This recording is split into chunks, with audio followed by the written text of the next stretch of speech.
வேண்டிய நேரம் வந்துவிட்டது. வெற்றி என்கிற விதையை பள்ளிக்கூடங்களில் இருக்கின்ற குழந்தைகளின் மனதில் விதைக்க வேண்டும். 5ஆம் வகுப்பு வரை பயிலும் குழந்தைகளுக்கு தினமும் 2 பாட வேளைகளுக்கு எல்லா விளையாட்டுகளையும், அதன் நுணுக்கங்களையும், அதன் அடிப்படைகளையும் மிகவும் பொறுமையாக சொல்லித்தர வேண்டும். குழந்தைகளின் திறமைகளை அறிந்து அவர்கள் 6ஆம் வகுப்பு செல்லும் பொழுது எந்த விளையாட்டில் ஆர்வம் அதிகமாக இருக்கின்றதோ அதில் அவர்களை ஈடுபடுத்த வேண்டும். திடமான உடலும் வளமான மனமும் இருந்தால்தான் ஒரு மாணவர் படிப்பிலும் விளையாட்டிலும் தேர்ந்து தேசத்திற்கு பெருமை சேர்ப்பான். ஒவ்வொரு பள்ளியிலும் விளையாட்டு மைதானங்கள் கண்டிப்பாக இருக்க வேண்டும். விளையாடுவதற்கு இடமில்லை என்றால் பெற்றோர்கள் தங்கள் பிள்ளைகளை அந்த பள்ளியில் சேர்க்கக்கூடாது. விளையாட்டு மட்டும்தான் குழந்தைகளின் அறிவுத்திறனையும் சிந்திக்கும் திறனையும் கூட்டும் என்பதில் சந்தேகமே இல்லை. பள்ளிக்கூடங்கள் கல்வியை மட்டும் போதிக்கும் ஆலயமாக இருக்கக்கூடாது.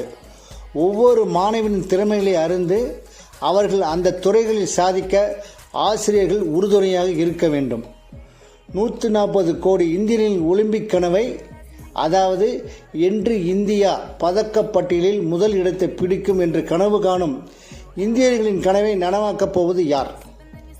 உடற்கல்வி ஆசிரியர்களை தவிர வேறு யாராக இருக்க முடியும்? உடற்கல்வி ஆசிரியர்களை பற்றி இந்த சமுதாயம் இன்னும் சரியாக புரிந்து கொள்ளவில்லை. உடற்கல்வி ஆசிரியர்கள் படித்த கல்வியை உபயோகப்படுத்த எந்த பள்ளிக்கூடமும் தயாராக இல்லை. அவர்கள் படித்த பாடத்திட்டத்தை இங்கு சொல்லியே ஆக வேண்டும்.